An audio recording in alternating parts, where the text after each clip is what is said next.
Hello viewers, আসসালামু আলাইকুম ওয়া রাহমাতুল্লাহ। মাস্টার ইলেকট্রো সার্ভিসের পক্ষ থেকে সবাইকে জানাই আন্তরিক শুভেচ্ছা ও অভিনন্দন। সাথে আছি আমি এনামুল হক সোহেল।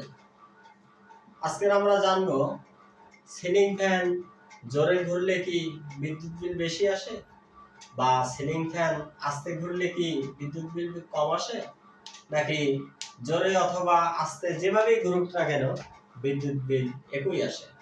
এটি আমরা আজকে প্র্যাকটিক্যালি দেখব। তো কথা না বাড়িয়ে শুরু করা যাক আমাদের আজকের ভিডিও। সবাই ধৈর্য সহকারে দেখতে থাকুন। তাহলে শুরুতে আমরা ভোল্টেজ পরিমাপ করে নিব। ভোল্টেজ সিলেক্ট করলাম। এখন আমরা ফ্যানটিকে আগে প্রথমে জোরে ঘোরাবো। দেখি জোরে ঘুরালে কি আসে, কত ভোল্টেজ হয় দেখি।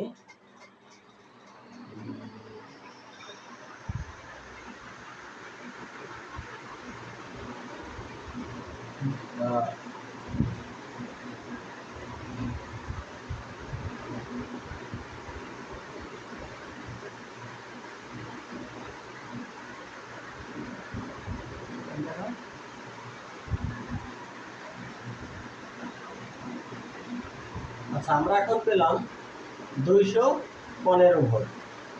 হ্যাঁ, জোরে ঘুরিয়ে পেলাম 215 ভোল্ট। এখন আমরা এম্পিয়ারটি চেক করে নিব। আর এম্পিয়ার সিলেক্ট করতে হবে আমাকে, এবং যে তারটি ফ্যানের দিকে গেছে রেগুলেটর থেকে, সেইখানে আমরা এম্পিয়ার চেক করব। কত আছে? 0.31 এম্পিয়ার আছে। তাহলে আমরা যেটা জানলাম সেটা আগে লিখে নিই। দেওয়া আছে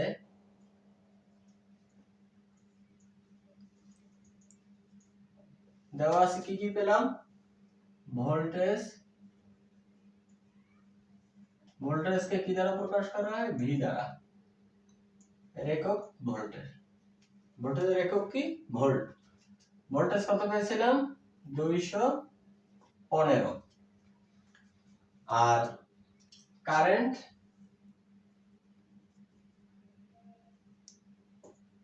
কারেন্টকে কি দ্বারা প্রকাশ করা হয়? আই দ্বারা। প্রকাশ করা হয়। কারেন্ট কত পাইছিলাম? 0.31 অ্যাম্পিয়ার। কারেন্টের একক এম্পিয়ার। এম্পিয়ারকে আই দ্বারা প্রকাশ করা হয়, অর্থাৎ কারেন্ট পেলাম 0.31 এম্পিয়ার কারেন্ট প্রবাহিত হয়েছে। এখন আমাদের কি জানার দরকার? পাওয়ার জানার দরকার, অর্থাৎ ওয়াট জানার দরকার, যে এই সিলিং ফ্যানটি যখন চলছে তখন কত ওয়াটে চলছে। সেই ওয়াটটা আমাদের বের করতে হলে আমাদের পাওয়ারের সূত্র জানতে হবে। তাহলে P = ওয়াট। আমাদের P এর মানটা জানতে হবে। V এর মান জানলাম, I এর মান জানলাম, P এর মান জানা নাই। P এর মান আমাদের বের করতে হবে। সুতরাং পাওয়ারের সূত্র কি? P = V * I * cos θ। তাহলে V মানে কি? ভোল্টেজ কত পেয়েছিলাম? 215 গুণ I কত? 0.31 cos θ। cos θ এর মান আমাদের এখানে জানা নাই। আমরা স্ট্যান্ডার্ড মান 0.9 ধরে হিসাব করব। এখন 0.9 ধরে হিসাব করলে, যেহেতু cos θ এর মান সঠিক মান নির্ণয় করার জন্য আমাদের কোনো ইকুইপমেন্ট আমরা ব্যবহার করি না। কত আসলো? 59.985।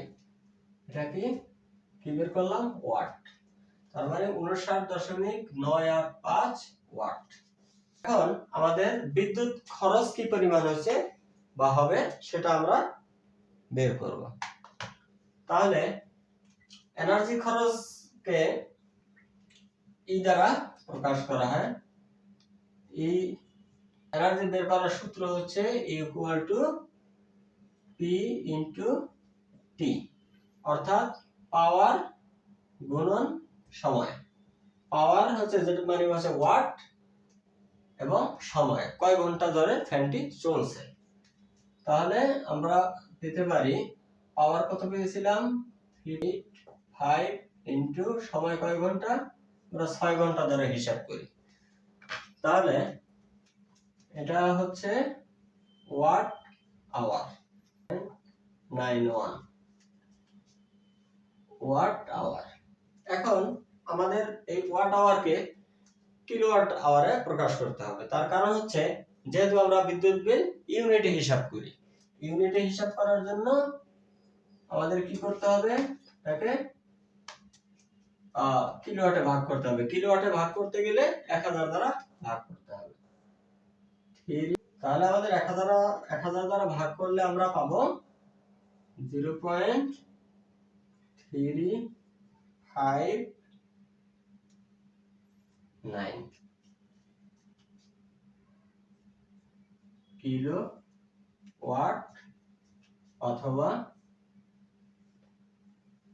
ইউনিট। 1 কিলোওয়াটে যদি 1 ইউনিট হয় তাহলে 0.359 কিলোওয়াট মানে হচ্ছে 0.359 ইউনিট, একই কথা। এখন 1 ইউনিটের মূল্য ধরি আমরা 10 টাকা, তাহলে 10 এর সাথে গুণ হবে টাকা, অর্থাৎ 3 টাকা 60 পয়সা প্রায়। এখন আমরা এখানে পেয়েছি 200 বিট, অর্থাৎ ফ্যানটা যখন জোরে চালাইছি তখন 215 ভোল্ট নিচে, এবং কারেন্ট প্রবাহিত হয়েছে কত 0.31 এম্পিয়ারে প্রবাহিত হচ্ছে। তখন আমাদের বিদ্যুৎ বিল আসছে যখন 3 টাকা 60 পয়সা প্রায়। এখন আমরা ফ্যানটাকে আস্তে ঘুরিয়ে দেখব। তাহলে আমরা প্রথমে ভোল্টেজটা দেখি। ফ্যানটা যদি আমাদের আস্তে ঘুরে,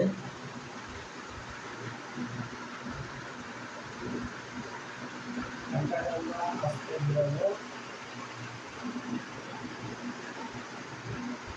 ফ্যানটাকে আস্তে ঘুরালে কত আসে,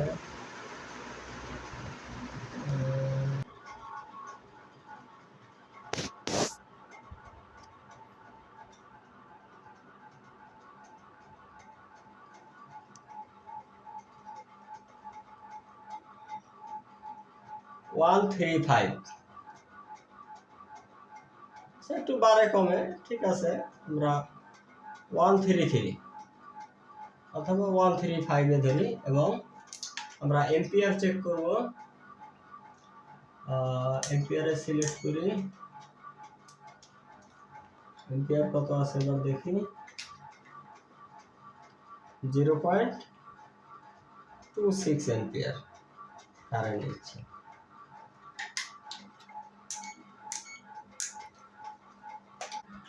তাহলে আমরা ফ্যানটি আস্তে ঘুরিয়ে যেটা পেলাম আমরা নোট করে নিই। ভোল্টেজ ভি ইকুয়াল টু কত পাইছিলাম 135 ভোল্ট, তাহলে 135 ভোল্ট। আর কারেন্ট পেয়েছি, অর্থাৎ এম্পিয়ার কত 0.26 এম্পিয়ার পেয়েছি। আমাদের বের করতে হবে ওয়াট। তাহলে আমার পাওয়ারের সূত্র কি আমরা জানি,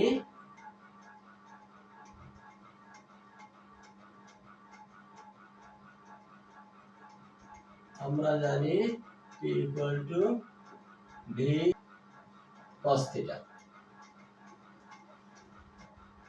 তাহলে আমরা এখান থেকে পেতে পারি ভোল্টেজ হচ্ছে কত 135 ভোল্ট ইনটু কারেন্ট কত এম্পিয়ার 0.26 ইন্টু cos থিটার মান 0.9 ধরে হিসাব করি, 0.9।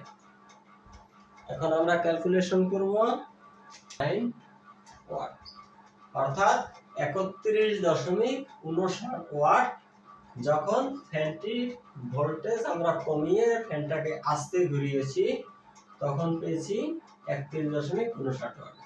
এখন আমাদের এই 31.59 ওয়াটে কি পরিমাণ বিদ্যুৎ খরচ হচ্ছে সেটি আমরা বের করব।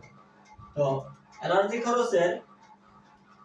খরচকে কি ই দ্বারা প্রকাশ করা হয়, ইকুয়াল টু, এর সূত্র হচ্ছে equal to P into T. Power কত পাইছি 31.59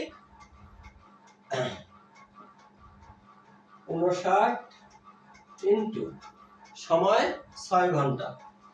পুরোটা আনুমানিক 6 ঘন্টা ধরে হিসাব করছে। আমাদের তো মূল উদ্দেশ্য কি, মূল উদ্দেশ্য হচ্ছে আসলে ফ্যান জোরে ঘুরলে কি বিদ্যুৎ বিল বেশি আসে নাকি আস্তে ঘুরলে কম আসে, এটা আমরা প্র্যাকটিক্যালি দেখব এই জন্য। তো এখন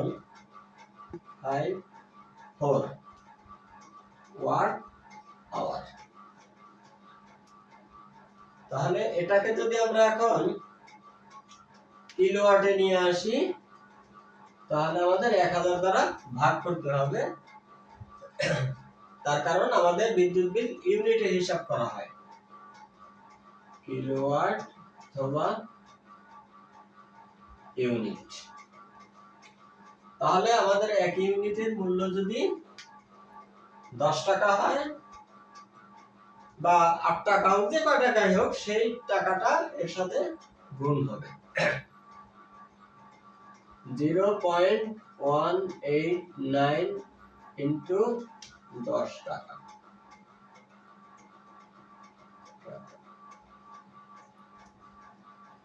এখন বিষয়টি লক্ষ্য করুন, ফ্যানটা যখন আমরা জোরে ঘুরিয়েছি তখন ভোল্টেজ ছিল 220 ভোল্ট, আর ফ্যানটা যখন আস্তে ঘুরিয়েছি তখন ভোল্টেজ হচ্ছে 135 ভোল্ট। এবং ভোল্টেজ বেশি হওয়ার জন্য ফ্যানটি এম্পিয়ার অর্থাৎ কারেন্ট বেশি গ্রহণ করছে, ওয়াটও বেড়ে গেছে 59 ওয়াট, 59 সামথিং। তার কারণে আমাদের বিদ্যুৎ খরচটাও বেশি হয়েছে, অর্থাৎ 6 ঘন্টা একটি সিলিং ফ্যান 59.985 ওয়াটের একটি সিলিং ফ্যান একটানা 6 ঘন্টা চললে বিদ্যুৎ বিল আসতেছে 3 টাকা প্রায় 60 পয়সা।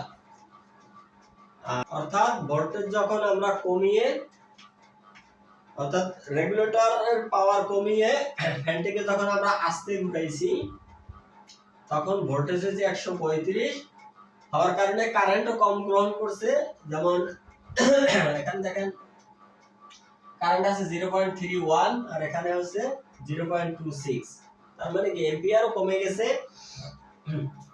আবার দেখেন ওয়াট এখানে ছিল 59.985 আর এখানে দেখেন 31.59 ওয়াট, তার মানে ওয়াটও কমে গেছে, যার কারণে আমাদের বিদ্যুৎ বিলও কমে গেছে। এখানে ছিল 3 টাকা 60 পয়সার মতো, এখানে হচ্ছে 1 টাকা 89 পয়সা। তো যাই হোক, আমরা যখন বইতে পড়েছি, আপনারাও যারা পড়েছেন আমরাও পড়ছি, বইতে লেখা আছে যে ফ্যান জোরে ঘুরলে বা আস্তে ঘুরলে বিদ্যুৎ বিল একই আসে।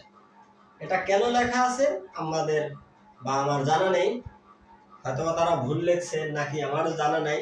আপনারাও বইতে যা পড়ছেন আমিও সেটা পড়েছি, কিন্তু আমি চিন্তা করে দেখলাম, অনেক হিসাব নিকাশ করে দেখলাম যে আসলে এটা ভুল। কারণ এখানে প্র্যাকটিক্যাল আমি দেখাই দিছি, এখানে আর কিছু ভুল হওয়ার সম্ভাবনা নেই। সুতরাং ভিডিওটি ভালো লাগলে লাইক দিবেন, কোনো ভুল ত্রুটি অথবা বুঝতে অসুবিধা হলে কমেন্ট বক্সে লিখে জানাবেন, আমি উত্তর দেওয়ার চেষ্টা করব ইনশাআল্লাহ। এবং ভিডিওটি অন্যকে দেখার সুযোগ করে দেওয়ার জন্য ভিডিওটি অবশ্যই শেয়ার করে দিবেন এবং যে কোনো পরামর্শের জন্য স্ক্রিনে দেয়া নাম্বারে যোগাযোগ করবেন। আমি সমাধান করার চেষ্টা করব। আবার দেখা হবে নতুন কোনো ভিডিও নিয়ে। আমাদের সাথেই থাকবেন আশা করি। ধন্যবাদ সবাইকে। আসসালামু আলাইকুম ওয়া রাহমাতুল্লাহ।